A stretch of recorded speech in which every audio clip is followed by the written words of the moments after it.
जो मेरे घर कभी नहीं आएंगे मैं उनसे मिलने उनके पास चला जाऊंगा।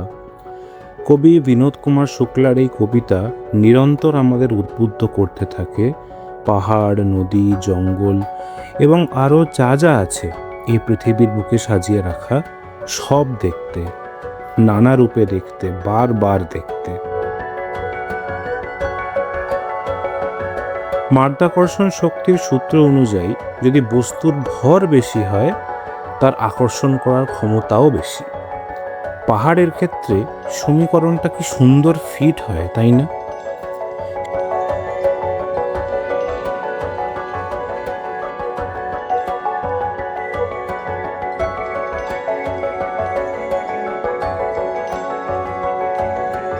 সেই টান উপেক্ষা করতে না পেরে হাজিরা দিতে চলেছি মিম চা বাগানের উদ্দেশ্যে।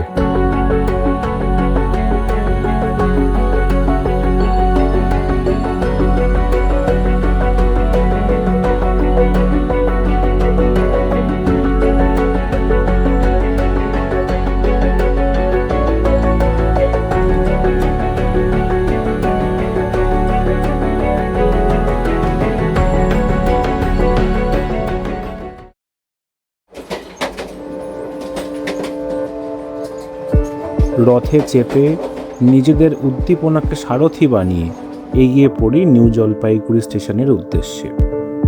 এতদিনে জায়গাটা বেশ নিজের নিজের মনে হতে শুরু করেছে, তবে কোনো জিনিস নিজের হয়ে গেলেই তার খামতিগুলো কিন্তু চোখে পড়তে শুরু করে দেয়।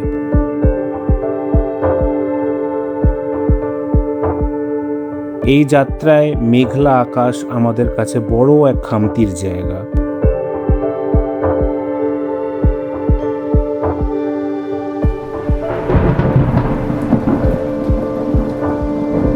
মেঘ থাকলে কাঞ্চনজঙ্ঘা দেখা যাবে না, বৃষ্টি হলে পথ পিচ্ছিল হয়ে যাবে, নদীর জল বেড়ে গেলে বিপত্তির সম্ভাবনা আরও বেড়ে যাবে।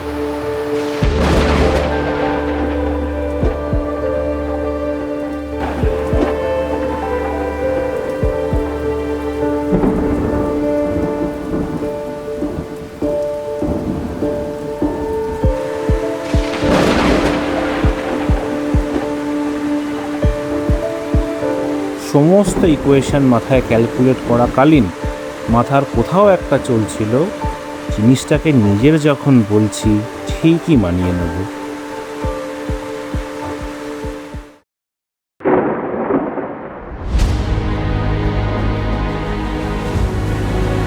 হালকা মানসিক অস্থিরতা রোগে পরিণত হলো যখন দেখলাম আকাশ ভেঙে পড়ছে।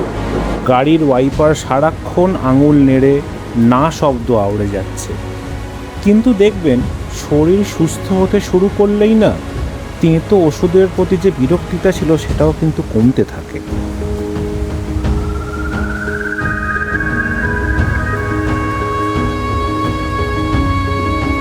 চা বাগানের মাঝখান দিয়ে উড়ে যাওয়া মেঘ আর ছন্ন ছাড়া বৃষ্টিতে পাহাড় যে এরকমও সুন্দর লাগতে পারে কোনোদিনও ভেবে দেখিনি। মনে হচ্ছিল কঠিন শীতের রুক্ষতা কাটানোর দায়িত্ব দেওয়া হয়েছে এই বৃষ্টির কাঁধে।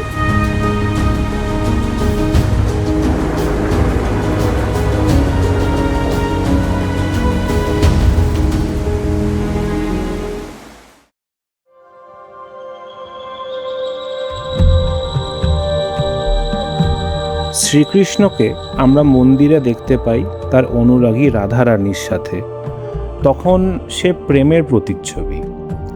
আবার গীতার বাণী যখন শুনতে পাই তার মুখে তখন সে যোদ্ধা। প্রকৃতিও ঠিক সেই রকম, প্রতিটি রূপে তাৎপর্যপূর্ণ। Every season has its own importance and charm.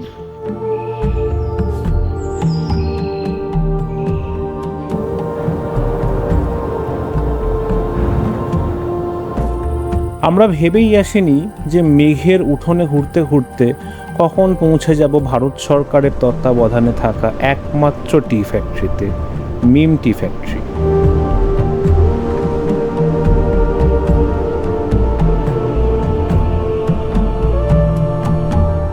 সত্যি বলতে স্থানীয় মানুষের উষ্ণতার পরিমাণ এতটাই যথেষ্ট যে বৃষ্টির স্যাঁতস্যাঁতে ভাব আমাদের মন একেবারেই ভারী করতে পারেনি। তাই হয়তো কবি বিনোদ কুমার শুক্লার এই কবিতা বারবার মনে ঘুরপাক খায়। असंख्य पेड़ खेत कभी नहीं आएंगे मेरे घर। खेत खलियानों जैसे लोगों से मिलने गांव गांव जंगल गलियां चला जाऊंगा।